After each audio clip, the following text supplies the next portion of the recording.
contest chair, fellow Toastmasters, and some guests here, I want to tell you the story of why I came to Kuwait, or how I came to Kuwait.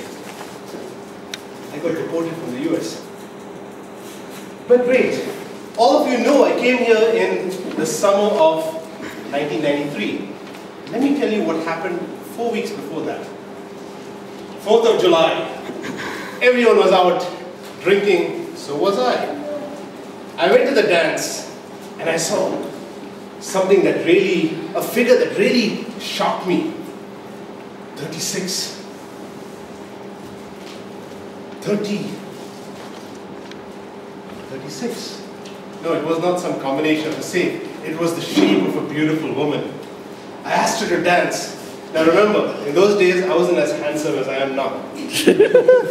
So I had to put on a little extra. I put a clip-on earring, thinking that would make me look cool. And I look at this woman and I tell her, let's dance. Rightfully, she was as tipsy as me. Started dancing. I was so happy that I tilted her over. By itself, it wasn't bad. Nothing to get you deported.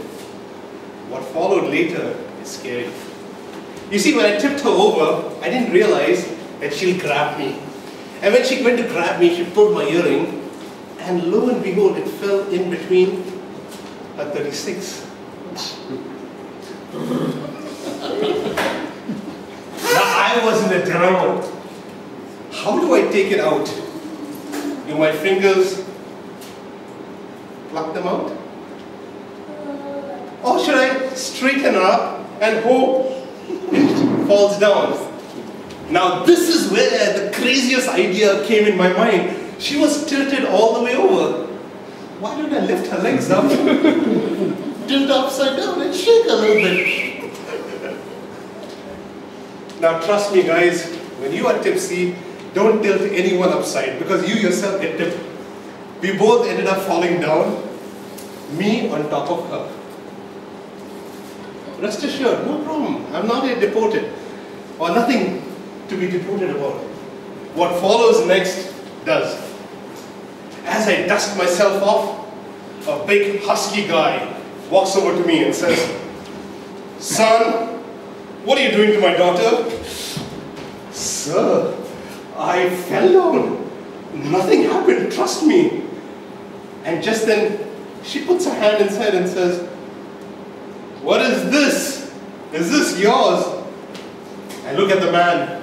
By this time, I look at him like this. Time for me to tilt over. And then I look at her, and I look at him. I'm like, wow, what else can I find in there? All I know is, I got a nice whack on my face, spun me 360 degrees many times over. But don't worry, I'm still not yet deported. What happened later on is probably what got me out of this country. I turned around and I slapped him. My hands hurt. But then, that's not all. 5 other deputies came over and they said, "He assaulted the sheriff." I was only dancing with the girl. Her father is the sheriff. And now I assaulted him. I'm handcuffed, sitting in the police car. And this is the time my bladder decides it wants to get empty. Of all the beers, for all the dances, while we were out in the open air, my bladder was okay. I sit in the police car, handcuffed. Is that a stain that I put down there? Now you see, my friends, I was in a dilemma. I was arrested for assaulting the police officer, damaging state property, and resisting arrest. The next thing I know, I was in a flight to this beautiful land you call Kuwait, I call my prison. Contest chair.